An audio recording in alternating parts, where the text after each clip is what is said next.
Heather, you got another critter out here. We got a red-tailed hawk. Now this one here is missing a wing, so I assume this one will never make it back to the wild. No, this one will not. This one just joined in our program. It's from Kentucky. It got amputated up in Ohio about 6 years ago. And made its way up here, so we're going to start using her now for schools and programs to use her to teach kids about them. What's typically the lifespan of a red-tailed hawk? In the wild, it's about 15 years. In captivity with us, it will be about 30. Oh, yeah? They almost double with us. Wow.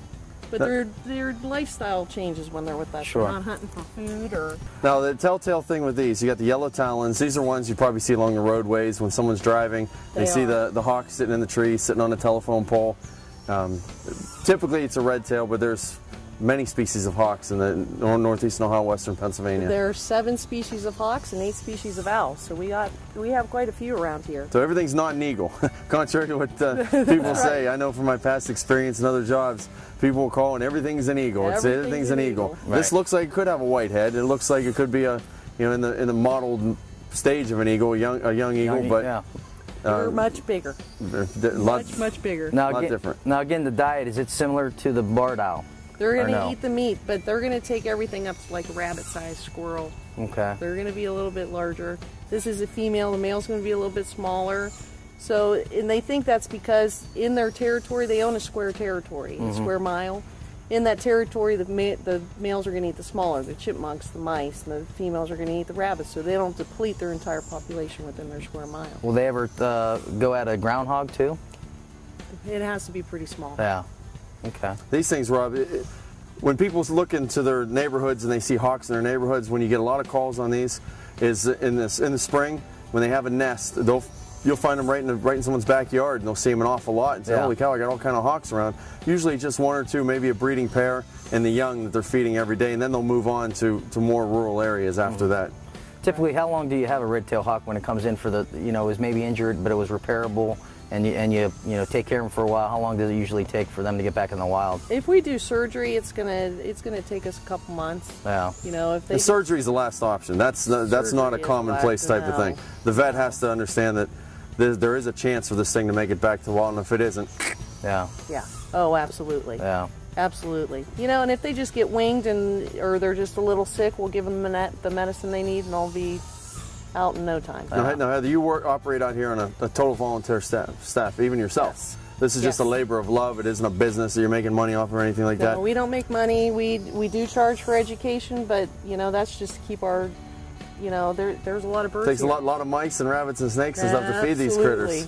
We take in over 500 birds, so it's really cool what you're doing here, and it's always nice to see up and close and personal here these wild birds of prey. Now tell us, for the viewers too, they're seeing you holding this thing and thinking, "Oh, that's cute, I can bet it."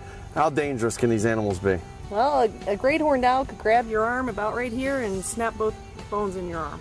So, oh, really? That quick? Yeah. That easy? Wow. Some people have been seriously injured by eagles that come up and smack you in the back of the head and split your head wide open. Really? This red tail could stick its talons right through my arm and into the bone. And dig in pretty deep. That's why I wear the gloves. But, this is our education birds. These are birds that have been worked with. They're trained. Our rehabilitation birds, they're never touched, besides getting the care that they need, and then we let them go. Right, they're on a rigorous schedule of where they need to be at a certain time, and they have to hit that schedule if they're going to have a chance to survive.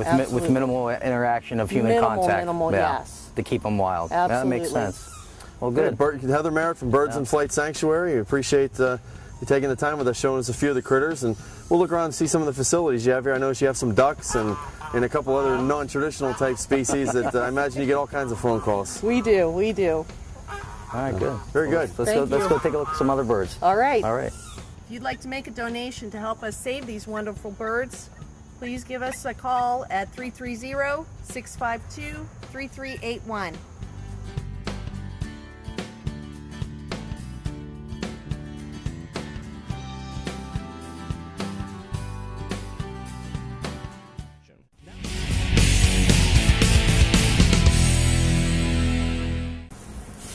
It's now time for Cooking with Crystal, presented by Jeff Crystal Catering. Hi, today we're going to talk about venison round steak.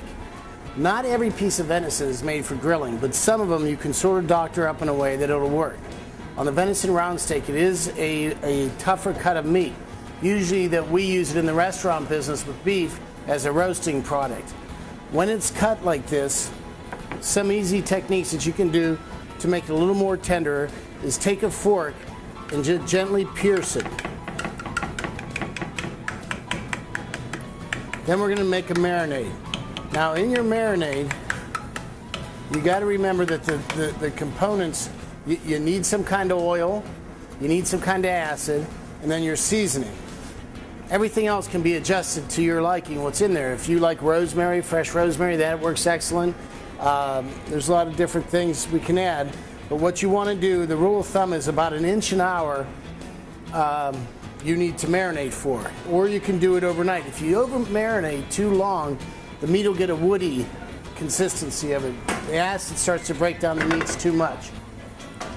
What we're going to do for this recipe is you're going to need about 1/8 of a cup of Jameson Irish whiskey, a little bit of Jeffrey seasoning crystals, a little bit of hot sauce, a splash of Worcestershire, some fresh garlic, black pepper, and the olive oil and kosher salt. Is add the Worcestershire, splash a little whiskey over,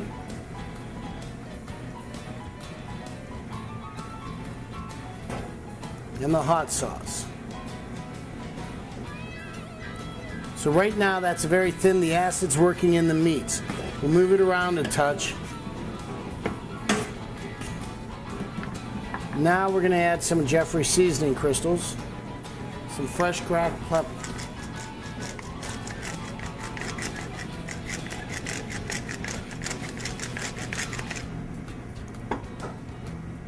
pinch of kosher salt. Now I know some people are saying, Jeff, everybody's always said when you put salt into a marinade it dries the meat out. We're not going to marinate this product that long. So for short minutes, for 45 minutes of marination, I don't think that the benefit is better than it is worse for the marination at this point. You might have some drawn out moisture, but the salt will also help break down the meat and just add flavor to it. Now we're just going to cover all that up with a splash of olive oil. Now you could cover that, let that sit for about an hour, and then give it a grill. And anytime you're grilling meats like this, you want a hot flame first. It'll sear the outside of the meat and cauterize it. No more juices will escape from that point. If you put it on a low heat, it sort of bleeds out right on your grill. So what we do with the oil is make sure there's plenty of oil on there so we get a nice hot flame right at the introduction of cooking. Sears it, keeps the juices in.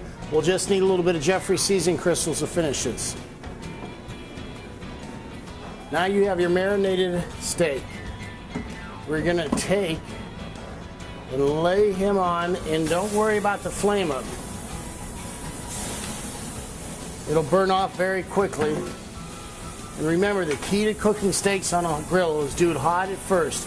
You could have a warmer side, a cooler side, off to your side, one side of the grill that you could, after you sear it, move it off to if you like yours, depending on how you like your meats done. If you take your arm and press your finger against your arm, this would be well done. That'd be about medium, and the top of your arm would be rare. The more squishiness that's in the meat, that's the rarer it is. We're going to take and move it to make our marks. The 45. We'll put a little bit more Jeffrey seasoning crystals. What that does is what you have going on now is the layering of flavors. You had your marination, the same seasoning you use in your marinade won't taste the same as the seasoning you're putting on at the end. It's going to be cooked, the acids affect the seasoning, so the end coating will be a little bit different.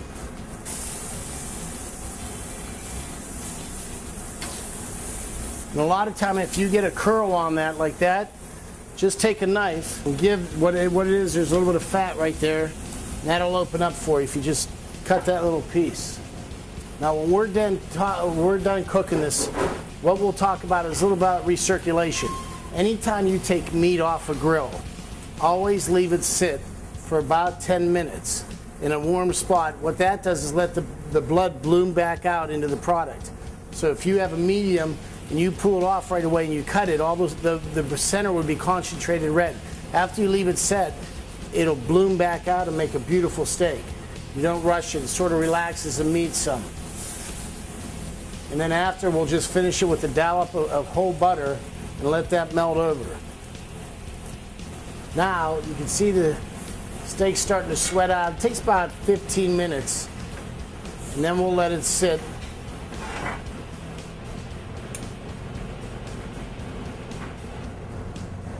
Now, what also happens as this recirculates and the butter melts, this makes some of the best natural sauces to dip bread into. Doesn't get any better than that.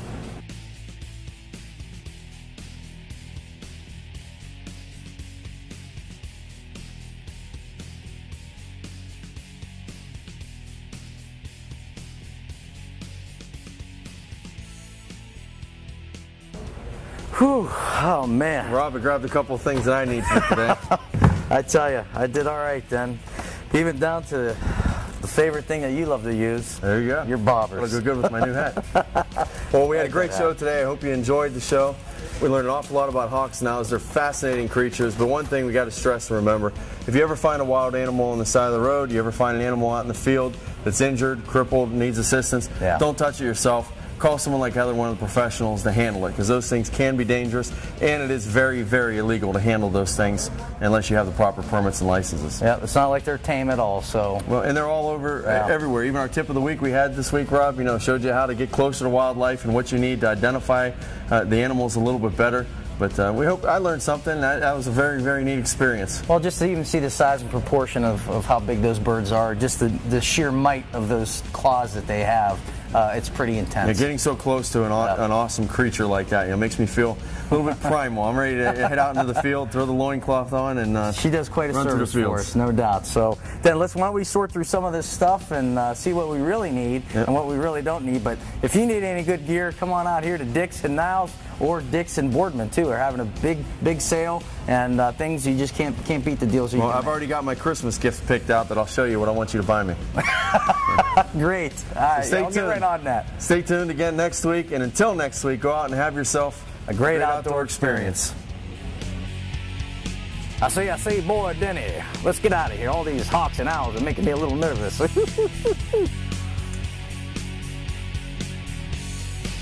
Rob, watching Heather feed all those hawks now is really making me hungry. Chicken hawk, and I eat chickens. And you're a big chicken.